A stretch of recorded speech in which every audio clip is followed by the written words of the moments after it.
देखो बच्चों, कल के दिन मैंने आपको टेस्ट दिया था और आप लोगों ने अच्छा रिस्पांस दिया है। आपने करने का प्रयास किया है और मैं अब आपके उन प्रश्नों के उत्तर बता रहा हूँ और समझा रहा हूँ। इसमें जो पहला प्रश्न था, किसी बिंदु की y अक्ष से दूरी उस बिंदु का कहलाती है। तो देखो, जिसमें आपको बता रहा हूँ, जैसे आपको मान लो ये तो x अक्ष है और ये y अक्ष है, तो y अक्ष से दूरी चाहे इधर चाहे इधर, तो ये जो दूरी कहीं भी होगी ये कहलाती है x अक्ष की दिशा में है। तो ये होगी x अक्ष का, यहाँ पे जो इसको बोलेंगे x अक्ष का निर्देशांक, और x अक्ष से जो दूरी होगी उसको बोलेंगे y अक्ष। ठीक है, तो y निर्देशांक, तो इसमें y अक्ष से जो दूरी होगी वो ये होगी x अक्ष, x निर्देशांक। इसको अपन भुज भी बोलते हैं। अगला प्रश्न है, बिंदु 0,6 और 0-2 के बीच की दूरी। अब आपको मालूम, दूरी का सूत्र आपको मालूम है, इसके अंदर मान लिख दो, है ना। वैसे तो अपन बता सकते हैं, है ना। जैसे मान लो ये है यहाँ पे, अब 0,6 कहाँ आएगा, देखो 0,6 कहाँ आएगा, y अक्ष पे आएगा। कहाँ पे आएगा, यहाँ पे कहीं तो भी आ सकता है। ये हो गया 0,6, और 0-2 कहाँ आएगा, ये भी y अक्ष पे आएगा, तो ये यहाँ पे आएगा 0-2। तो अब ये दूरी कितनी, ये 6 हो गई, ये 2 हो गई, तो 8 आएगा, है ना, ये 8 आएगा। ये वाला उत्तर होगा। अगर अपन दूरी के सूत्र से भी हम इसको निकाल सकते हैं, इसको x1 y1, इसको x2 y2 मान लो, तो ये आएगा 0-0 का वर्ग और +-2 -6 का वर्ग। तो ये आएगा 0 का वर्ग 0 होगा, और -6 और -2 -8, -8 का वर्ग 64 हो जाएगा, और 64 + 0 64, और 64 का वर्ग 8 आएगा। तो ये उत्तर अपना सही है। अब उसके बाद अगला प्रश्न है, बिंदु 0,6 और 0-2 को मिलाने वाले रेखाखंड का मध्य बिंदु है। जैसे ये 0,6 और 0-2, तो आप देखते हैं इसके बीच में बिंदु क्या आएगा, यहाँ पे ये आएगा 0,4 आएगा। ये बिंदु आएगा 0,4। आप देख के बता सकते हो, अपने को ज़्यादा समय खराब करने की जरूरत नहीं, इसलिए मैं आपको बता रहा हूँ। अपन इस तरह से भी कर सकते हैं। दूसरा, अपने पास जो सूत्र है मध्य बिंदु के निर्देशांक निकालने का, x1 + x2/2 y1 + y2/2, इससे भी हम कर सकते हैं।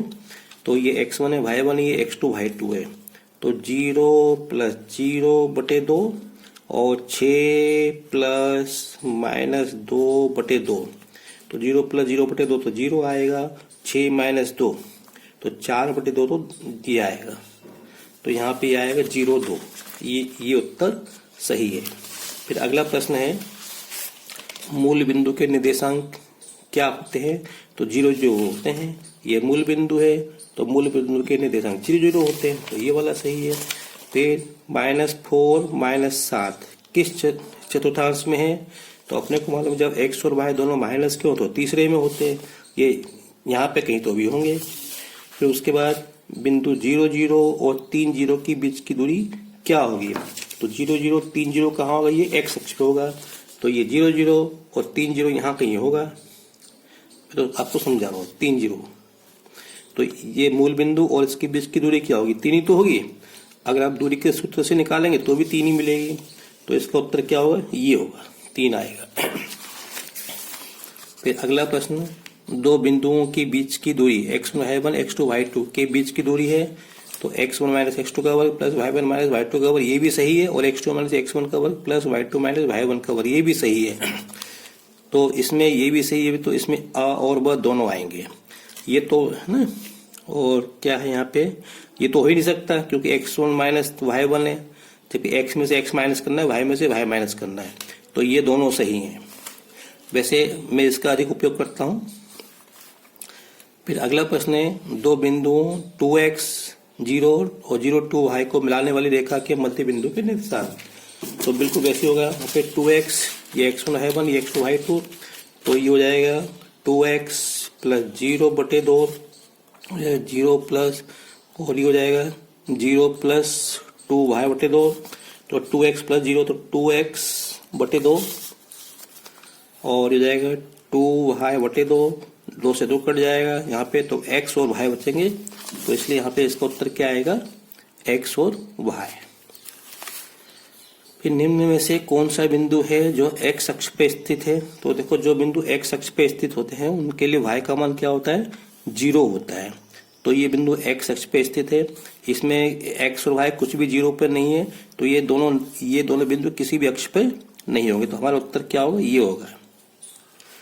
फिर निम्न में से कौन सा बिंदु प्रथम चतुर्थांश में है, तो देखो प्रथम चतुर्थांश में x और y दोनों प्लस के होते हैं, तो ये वाला बिंदु जो प्रथम चतुर्थांश में है, ये हमारा उत्तर सही है।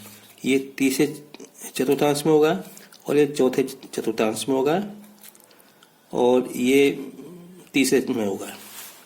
अब कौन सा बिंदु दोनों अक्ष पर है, तो बिंदु 0 0 दोनों अक्ष पे होता है, तो ये सही है।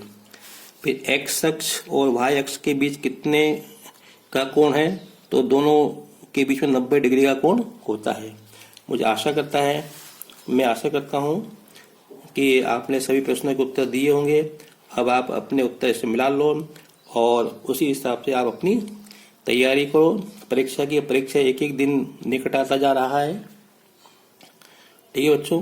तो ऐसे ही अगर आप टेस्ट देते रहोगे, इसमें रुचि लेते रहोगे, तो निश्चित रूप से आप अच्छे अंक प्राप्त कर सकते हैं, आपकी तैयारी हो सकती है। अगर आपको मेरा वीडियो पसंद आया हो तो इसे लाइक करें, शेयर करें और सब्सक्राइब करें। मैं अति शीघ्र आपके सामने अगला टेस्ट में अभी इस पे अपलोड कर रहा हूँ। Thank you.